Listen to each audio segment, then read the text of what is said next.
अच्छा जी, ये जो बावलपुर से उच्च शरीफ की रोड है ना, बेसिकली अहमदपुर से ये होके गुजर रहे हैं हम और ये उच्च शरीफ की तरफ जा रहे हैं। ये रोड बहुत ही ज़बरदस्त है, बहुत ही ज़बरदस्त, फुल कारपेटेड रोड है।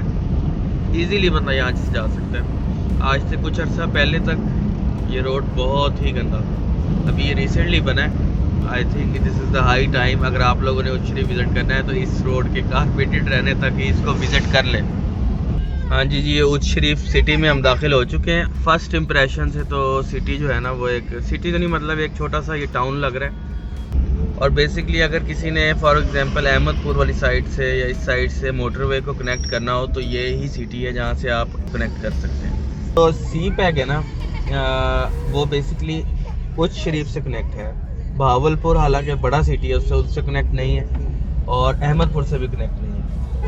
तो उस शरीफ के साथ उन्होंने दिया क्योंकि ये उस रास्ते के सामने रास्ते में आता है। अच्छा जी, अब हम मेन रोड से एक छोटी रोड पे टर्न हो गए। मैं इस टाइम गूगल मैप फॉलो कर रहा हूँ क्योंकि मैं पहले तो कभी नहीं आया। और अब यहाँ पे अंदर ये लोगों के खेत वेत शुरू हो चुके हैं। एक खूबसूरत बाग आ गया सामने, आई थिंक इसके पीछे ही है, तो लेट्स सी। पर I am following the Google map, और most of the time Google map बड़े शहरों में तो जलील ही कराता है, लेकिन आज देखते हैं कि हमें सही जगह पे ले जाए, अल्लाह करे। ले जी, हम अब पहुंच चुके हैं इस टाइम दरबार शरीफ हज़रत सैयद जलालुद्दीन सुर्खपोश बुखारी रहमतुल्लाह अलैह। और बिल्कुल सीधा सीधा रास्ता है, कोई कहीं पे किसी तरह की परेशानी नहीं हुई। सीधा सीधा गूगल मैप को फॉलो करें तो आप यहाँ पहुँच सकते हैं एग्जैक्ट लोकेशन पे।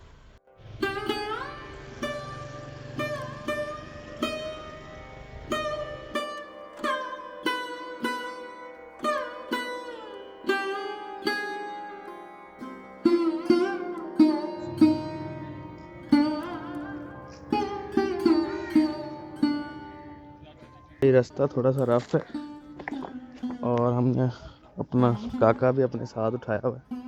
ये हम तकरीबन कोई 8 से 10 स्टेयर्स चढ़कर ऊपर आ गए। और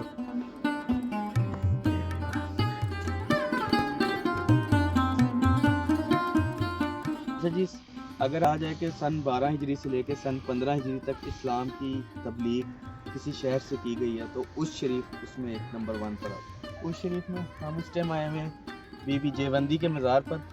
वैसे तो इसको बीबी जेवंदी बोल लिखा जाता है, लेकिन इसको यहाँ के लोग प्रोनाउंस करते हैं जिनवर्डी जेवंदी।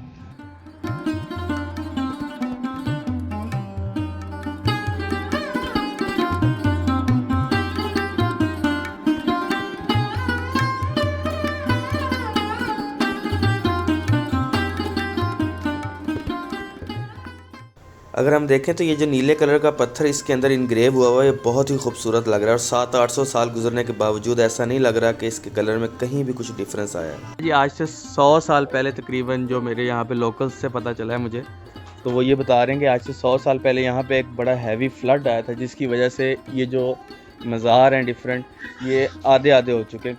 तकरीबन आधा हिस्सा इनका ख़त्म हो चुका है, लेकिन जितना बचा उसको महकमा औकाफ वालों ने प्रिजर्व किया प्रॉपर तरीके से। अगर मैं आपको दिखाऊं तो ये कोई इस तरह नहीं है कि बिल्कुल ज़मीन के हमवार मतलब बराबर है। काफ़ी हम ऊंचे आ चुके हैं इस टाइम। वो अगर आपको नज़र आ रहा हो वो बाइक्स वगैरह या वो गाड़ियाँ वगैरह जा रही हैं, हम काफ़ी ऊपर आ चुके हैं। लेकिन फिर फ्लड का आप जोर देखें कितना होगा कि उसने इस जगह को, उसने ये सारा इस आधा आधा यहाँ से इन सबको ख़त्म कर दिया।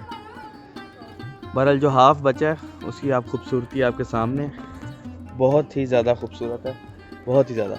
मकबरा बहावल हलीम, और ये सारा लिखा हुआ है कि ये 14वीं सदी के वस्त में तामीर हुआ। बाकी आप सारा पढ़ लें। बेसिकली अगर देखा जाए तो ये आज से 700-800 साल पुराने टॉम्स हैं, तकरीबन 700-800 साल गुजर चुके हैं।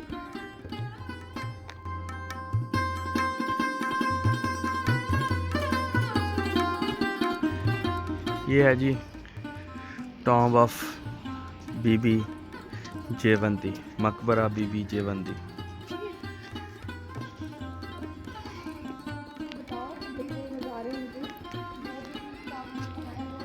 अच्छा, अगर देखा जाए ना तो ये सारे जो श्राइन्स हैं, जो टॉम्स हैं, ये खाली है बिल्कुल। अगर आपको नज़र आ रहा होगा यहाँ कुछ भी नहीं है। उसकी वजह यह है कि जब वो आज से 100 साल पहले जो सैलाब आया ना, उसके अंदर इसके जो जितनी भी वो अंदर मज़ार या कब्रें थी ना, वो सारी उसके साथ बह गई। जो प्रिजर्व हिस्सा हुआ वो यही है, जो इसकी आउटर वॉल है। बेसिकली ये जो फैमिली है ये हज़रत सैयद जलालुद्दीन सुर्खपोश की ये सारी फैमिली, बेसिकली ये बीबी जेवंदी और ये सारा जो है ना ये उनका है। और उन्होंने ही सन 12 से 15 हिजरी के दरमियान में जो उनकी ही फैमिली ने इस्लाम की जो तबलीग है ना वो एशिया में फैलाई।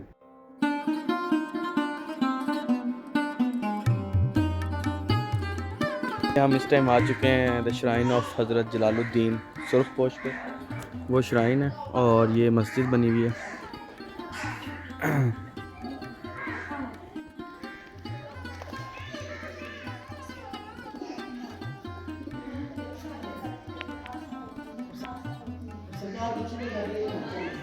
हाँ जी।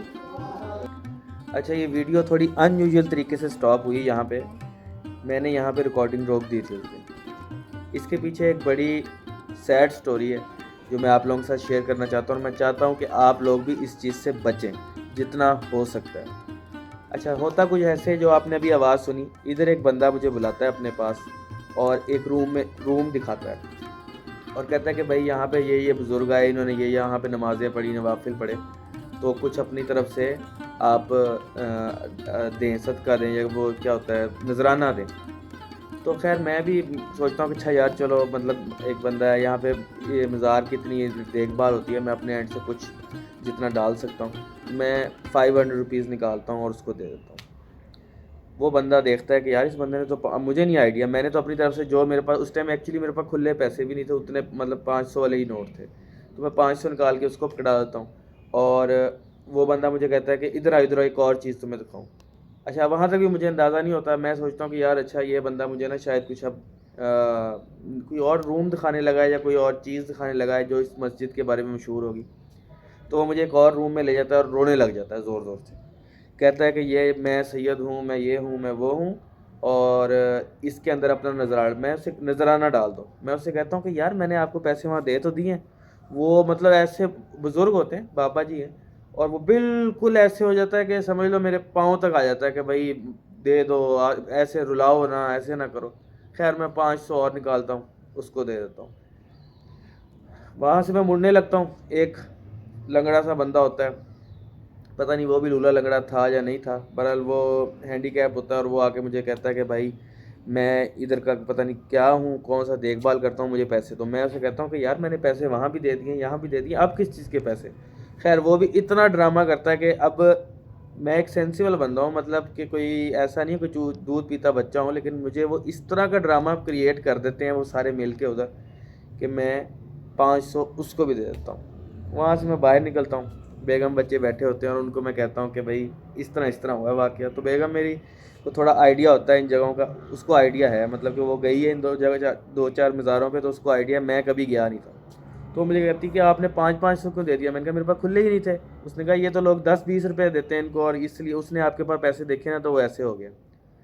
अच्छा खैर फिर वहाँ मैं जाता हूँ। अब ये मैं मस्जिद में गया था, अब मैं जहाँ एक्चुअल कब्र है वहाँ पे जाता हूँ कि चलो यार दुआ करके आता हूँ। और वहाँ पे मैं अंदर जैसे ही एंटर होता हूँ, वहाँ पे एक और बंदा खड़ा होता है। वो मुझे कहता है कि भाई आएँ, आपको जो है ना इधर आएँ, इधर दुआ करें खड़े होके। मैं वहाँ दुआ करता हूँ, मतलब जैसे मगफ़रत की, अपनी भी, उनके लिए भी, सबके लिए जैसे दुआ की जाती है। तो वो मुझे बंदा कहता है कि आप ना इधर कुछ पैसे डाल दें। मैं उसे कहता हूँ कि भाई मैं बाहर पैसे दे के आ गया हूँ। नहीं, मैं मतलब वो भी फुल सीन क्रिएट कर देता है, वो ऐसा ड्रामा क्रिएट करता है कि मैं इनकी औलाद हूँ, मुझे ना करना, मुझे ना करना, मुझे ये ना करना, वो ना करना। अच्छा मैं कहता हूँ कि अच्छा यार उनको इतने पैसे दिए हैं। अब मेरे पास मसला वही चल रहा है कि मेरे पास नोट 500 वाले ही, मैं उसे भी 500 दे देता हूँ कि चलो जान तो छुड़ाए ना, कि भाई तुझे इसका वास्ता, उसका वास्ता, जिस तरह के वास्ते ये लोग देते हैं मैं उसको भी दे देता हूँ। थोड़ा सा आगे जाता हूँ, उसी श्राइन के अंदर जहाँ वो कब्र है, वहाँ बहुत सारी कब्रें हैं एक्चुअली, वहाँ मैंने वीडियो नहीं बनाई। उससे थोड़ा सा और आगे जाता हूँ तो वहाँ एक और आगे बंदा आ जाता है। अब आपको लग रहा होगा शायद ये मैं ऐसे बातें बना रहा हूँ, लेकिन ये एक्चुअल हुआ है। एक और बंदा आ जाता है, वो मुझे कहता है कि आप मुझे पैसे दें, इस चीज़ के पैसे दें कि आपका नज़र उतरेगी, ये उतरेगा, वो उतरेगा। मैं कहता हूँ कि नहीं भाई, पैसे मैंने दे दिए, जितने मेरी इस्तात थी उतने पैसे मैंने आपको दे दिए। वो कहते हैं नहीं नहीं नहीं नहीं, आप पैसे दो, आपका जो है ना सारा भला हो जाएगा, ये हो जाएगा। अच्छा मैं उसे इनकार करना स्टार्ट करता हूँ स्ट्रेट अवे। मैं कहता हूँ नहीं भाई सॉरी, तो एक और बंदा वहाँ पे खड़ा होता है पास, लड़का सा, वो मुझे कहता है कि वो इनको नाराज़ ना कर, इनको रुला ना, ऐसे करता है वो ना। अच्छा, एक चीज़ इनमें कॉमन होती है, पहले बंदे में, ये कबर के साथ खड़े वाले बंदे में और तीसरे बंदे में, तीनों रोना स्टार्ट हो जाते हैं फ्रॉम नोवेयर। पता नहीं कैसे इनको रोना आ जाता है। मतलब कि आप पैसे दो हमें। वो जो तीसरा बंदा होता है ना, जब वो भी मुझे कहता है यही बात, और ये लड़का आके मुझे कहता है कि आप इनको दे दो, इनको रुलाओ मत, मैं उसे कहता हूँ जा। उसके साथ मैं थोड़ा सा ना उसको हार्श रियलिटी, मतलब हार्श तरीके से बोलता हूँ कि चल जाओ यहाँ से, तुमने मतलब गेम बनाई हुई, सारा पैसा तुम लोगों से लूट रहे हो। इस तरह करके वहाँ से मैं बाहर निकल आता हूँ। और मुझे उस टाइम इतना शदीद गुस्सा था कि मुझे कोई याद नहीं कि मैं वीडियो रिकॉर्ड कर, मतलब मुझे गुस्सा इस बात का था कि मैं पहले भी नहीं गया इन जगहों पे ख़ास कोई, लेकिन अगर अब मैं गया ही, एक वीडियो बनाई और वहाँ पे चलो दुआ कर रहा हूँ, तो मेरे जैसे बंदे का तो इन्होंने अब सारी ज़िंदगी के लिए यही जहन में डाल दिया कि भाई यहाँ पे जाओगे तो तुम इस तरह लूटे ही जाओगे। मैं इसमें ये नहीं कह रहा कि आप किसको मानते हैं, गलत है सही है, वो सारी बातें एक तरफ हैं। जो ये वाला माफिया इनके अंदर बैठा है, इन मज़ारों के अंदर, इन श्राइन्स के अंदर, इनकी इनसे आप बचें। कभी भी किसी भी इस तरह के श्राइन पे जाएं, इन लोगों से आप बचें। ये नजरानों के सद नजराने, इस तरह की चीज़ें आपको इमोशनल करके आपकी जेब से पैसे निकालेंगे, आपके बच्चों के वास्ते, आपके वालदैन के वास्ते, जिनसे इंसान जो टची पॉइंट है इंसान के, इस माफिया से आपने बचना है। ये आपको इस तरह फुल ड्रैग करते हैं। तो ये वीडियो मैं इसी एंड से एंड कर रहा हूँ कि भाई इन लोगों से बचो, बाकी भाई को दुआओं में याद रखो। अल्लाह हाफिज़।